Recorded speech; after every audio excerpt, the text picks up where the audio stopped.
श्री केदार मंगलम।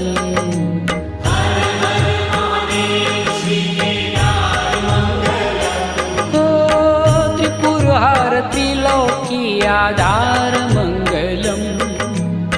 त्रिपुरहार त्रिलोकी आधार मंगलम।